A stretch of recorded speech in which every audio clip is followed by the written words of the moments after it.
నకిలీ నోట్ల కలకలం. జిల్లాలో మళ్ళీ కనబడుతున్న నకిలీ నోట్లు.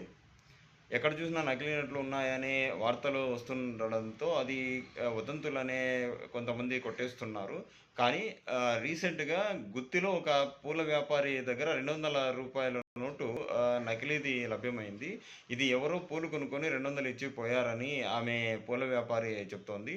దాంతో పోలీసులు రంగప్రవేశం చేసి అది ఎక్కడి నుంచి వచ్చింది, ఎవరు ఇచ్చారు అనేది గాలిస్తున్నట్లు సమాచారం.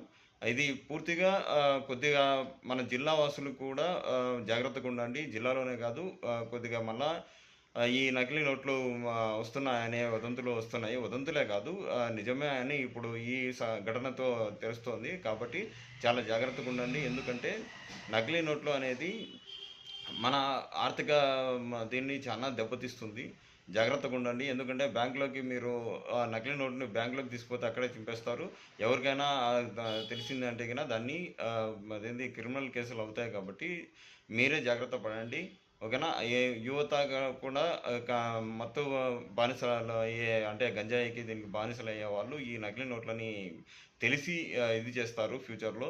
దానికి చాలా జాగ్రత్తగా ఉండండి. మీకు చాలా కేసులు పడతాయి. అసలు నకిలీ నోట్లంటే చాలా క్రిమినల్ ఇది ఉంటది. కాబట్టి నకిలీ నోట్లు ఉంటేనే వెంటనే మీకు కొద్దిగా డౌట్ వచ్చినా గానీ పోలీసులను సంప్రదించండి. ప్రతి ఒక్కరూ నకిలీ నోట్లతో చాలా జాగ్రత్తగా ఉండండి. గుత్తిలో లభ్యమైంది కాబట్టి ఇంకా ఇవన్నీ అంటే ఇంకా ఎక్కడెక్కడ ఉన్నాయి ఏం కదా అనేది పోలీసులు తెలియజేస్తారు. కానీ మీరు కూడా చాలా జాగ్రత్తగా ఉండండి. Thank you.